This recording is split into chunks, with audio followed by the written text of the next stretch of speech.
What's going on, wrestling family? Welcome back to the channel. So we're going to check out the 10 craziest butterfly effects in WWE.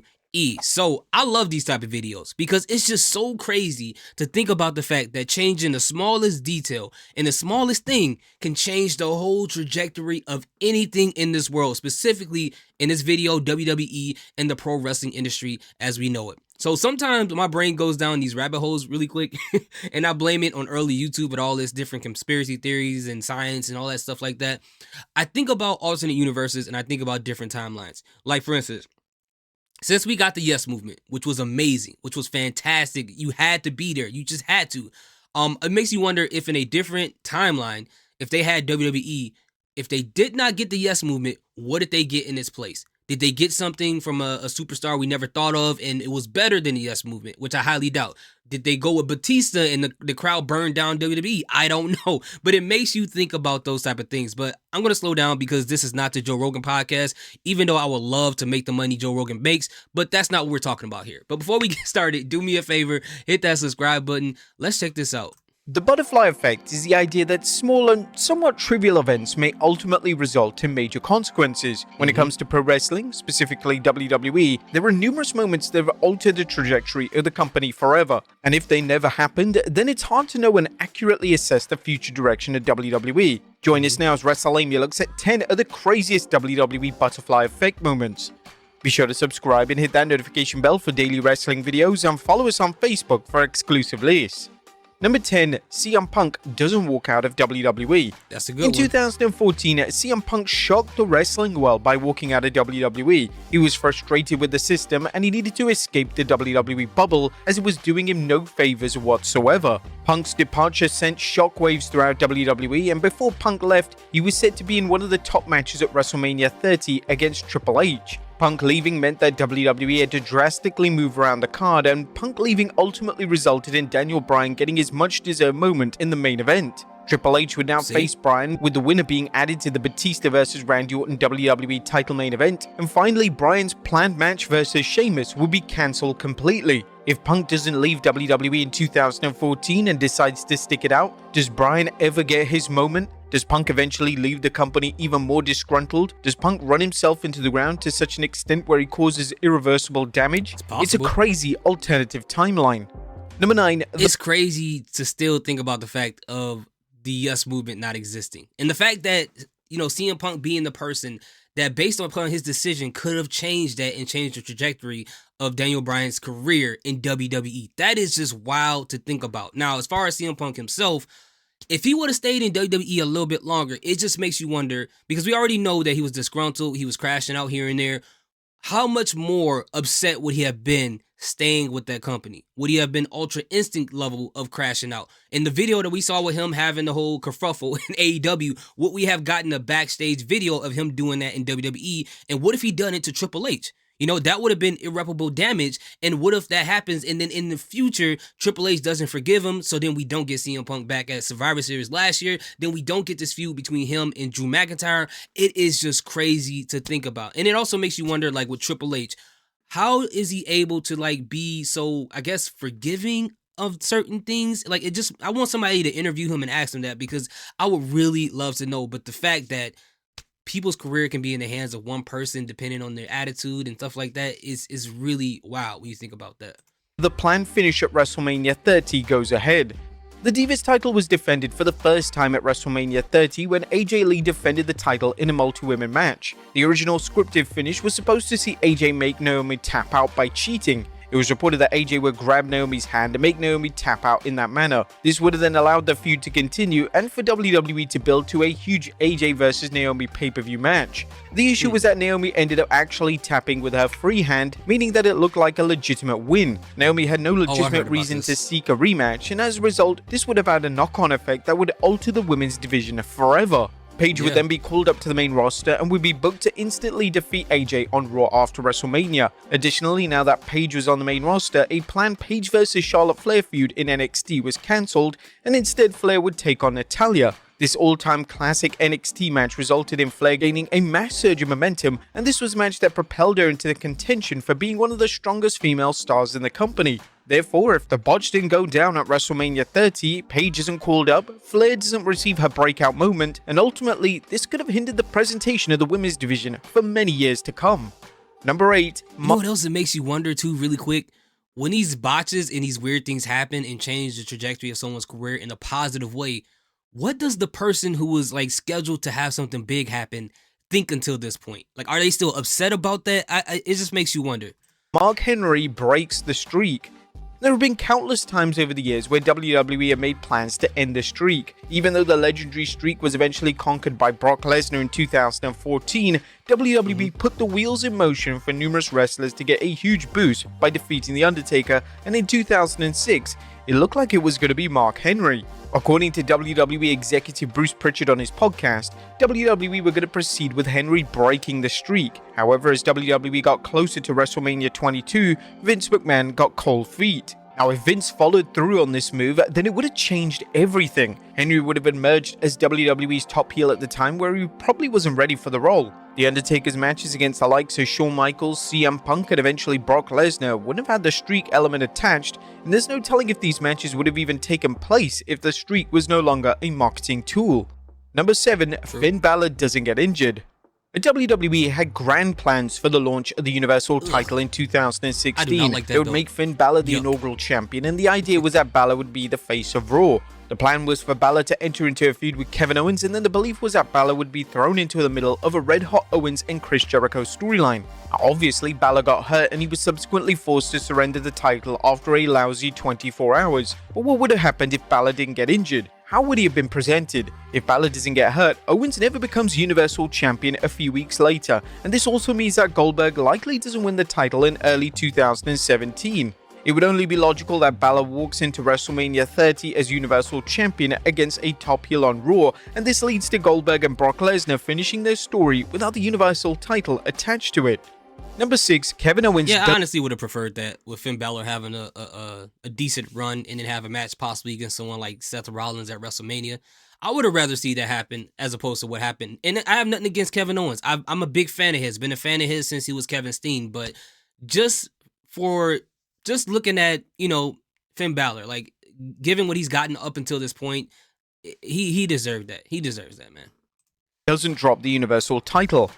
Following Finn Balor's unfortunate injury, the story between Chris Jericho and Kevin Owens dominated Raw. The storyline received critical acclaim as fans loved it, and the two had electric chemistry. Ultimately, the planned payoff to the storyline was Jericho challenging Owens for the Universal title, and this is something fans were actively pushing for. Unfortunately, overnight this changed. The plans went from Jericho versus Owens for the Universal title in the main event of WrestleMania 33 to the two now competing for the US title. Speaking on Busted Open Radio, this is what Jericho had to say regarding the bold booking move from WWE and why it influenced him to leave the company.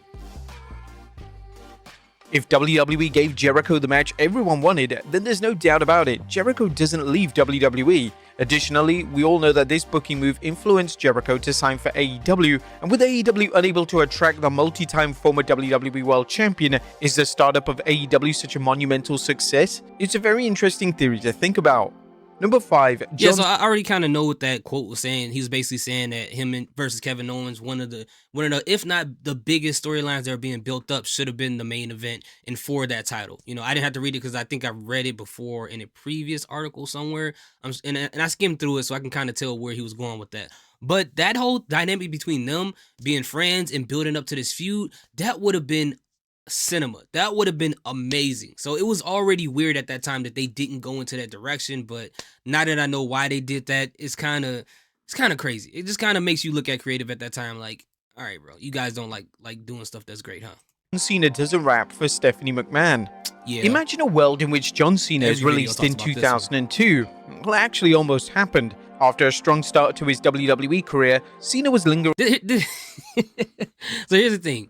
I rock with John Cena. And I love the ruthless aggression thing because I guess for his career and for that era is kind of synonymous with the Austin 316. Not the same level, not the same level at all. No, I'm not saying that. But as far as a few words being important and cemented in the history of wrestling. So with that situation, but when he says that, whenever I see that video, the way he says it bothers me so bad, and I don't know why. It's just, it's like, ruthless.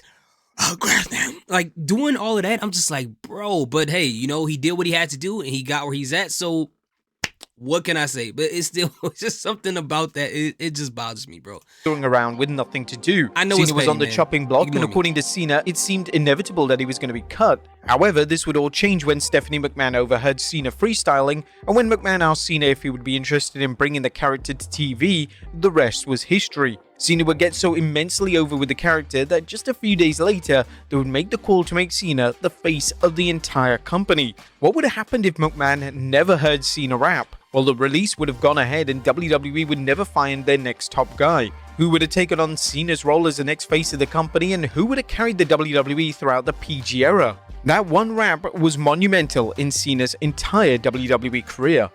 Number 4, That's crazy how hip hop saved, like pretty much changed this guy's whole career and his whole life. And I'm kind of wondering what type of music was Stephanie McMahon listening to at that time to make her get interested in you know, John Cena rapping, because she don't come off as the person who would just listen to rap. Like I got like folk, you know, country, you know, maybe rock ballads. I get that kind of vibe from her back then. So it makes me wonder, or maybe it's a little bit of, you know, death metal, who knows? But it makes me wonder, like, what was she listening to at the time? And then she heard his raps and was like, oh, this guy's killing it. This is gonna change the game. So I'm very interested to know.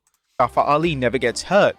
An unfortunate injury to Mustafa Ali in 2019 changed the career of Kofi Kingston forever. Kingston would replace Ali in the annual Elimination Chamber match, and Kingston's performance ignited such a positive fan response towards him that WWE had no choice but to deliver a Kingston storyline which would see him challenge for the WWE title at WrestleMania 35. It's believed that the original plans for WrestleMania 35 were Daniel Bryan versus Kevin Owens for the WWE title, and it's never been made clear what exactly WWE had in store when it came to Kingston. If Ali never got hurt, then Kingston is never pushed into the main event scene, and this also means that the infamous Brock Lesnar squash match never goes down. It's truly unbelievable to think how an injury to a wrestler can alter the trajectory of WWE history. Number 3, That's Scott crazy. Hall and Kevin Nash re-sign in 1996. In 1996, two of WWE's top stars, Scott Hall and Kevin Nash, decided to leave. Kevin Nash Diesel officially gave his notice that he would be leaving the World Wrestling Federation to accept an offer from World Championship Wrestling in a phone call to Vince McMahon at 10:50 a.m. on March 5th, 1996. I don't know what's wrong with my brain. I didn't eat breakfast. No contract terms are available, but the general belief within the industry was that WCW was offering Nash a 3-year guaranteed deal with report on the price being anywhere from $450,000 to $750,000 per year, more likely closer to the lower amount. That in the 90s, that was a lot of money, bro. That was $450,000 in a year. Oh my God. Even if he got that, that's still a lot. Nash is expected to be joined by Scott Hall, Razor Ramon, who gave notice in February 20th. Hall had not officially told the WWF that he would be accepting a WCW offer, although it is widely believed that that will be the case within both companies.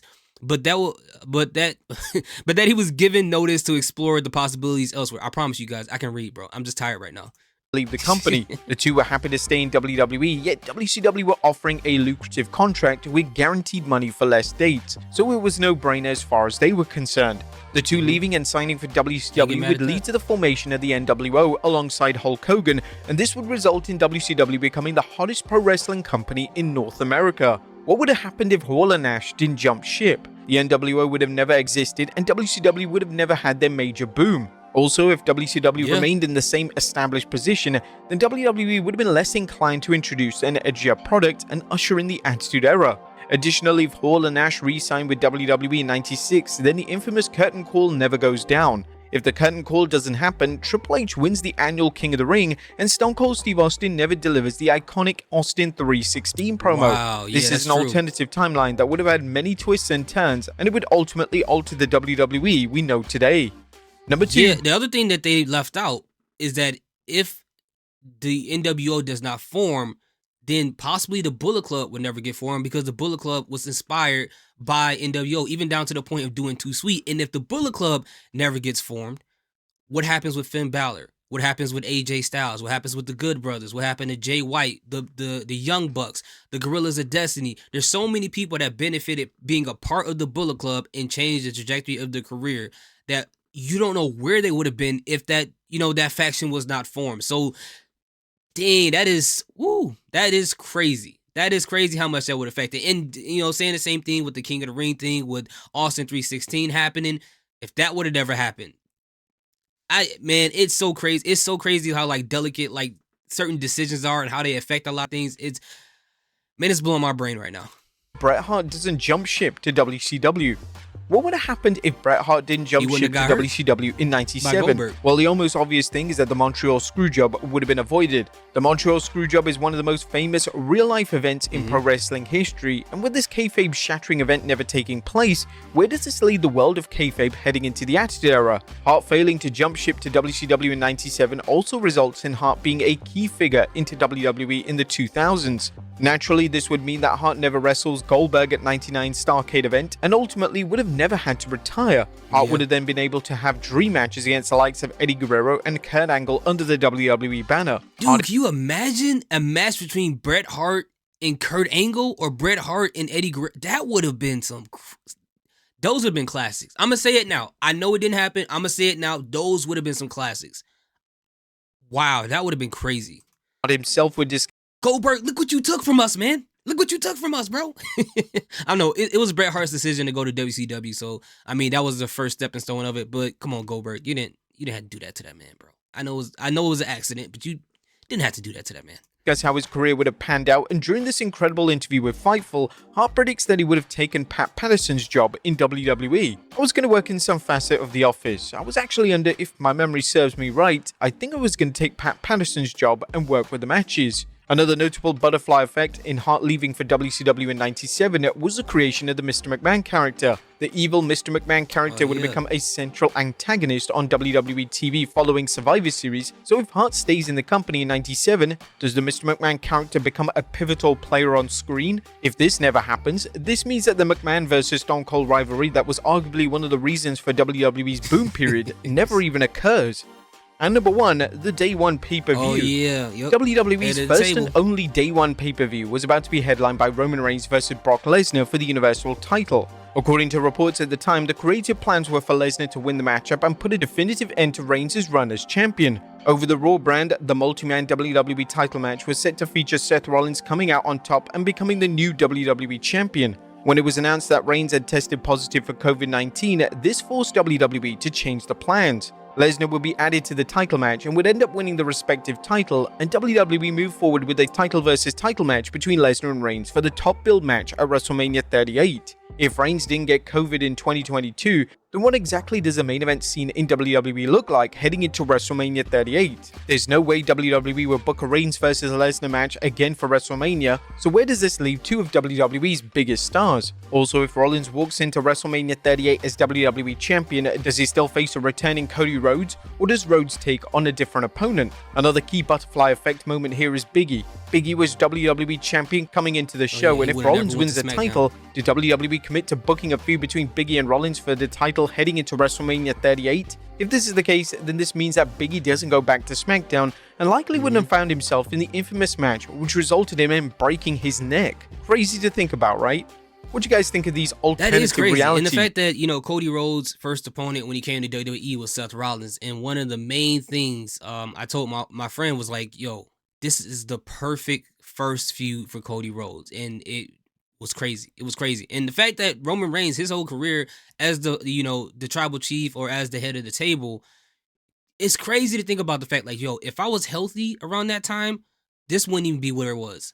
But that just goes to tell you how fate works out, how things are, happening in a way that they're supposed to in some situations, in some circumstances. But At the end of the day, what butterfly effects did they not put in this video? They didn't mention the whole thing about Becky Lynch getting her nose busted open by Nia Jackson leaking everywhere, but they showed the photo, so that's good enough. But right now, off the top of my head, I can't think of any other butterfly flex. So let me know in the comment section which some that you want to talk about or some you want to bring up. Thank you guys so much for watching this video. I appreciate each and every one of you guys. Salute, peace, have a great day.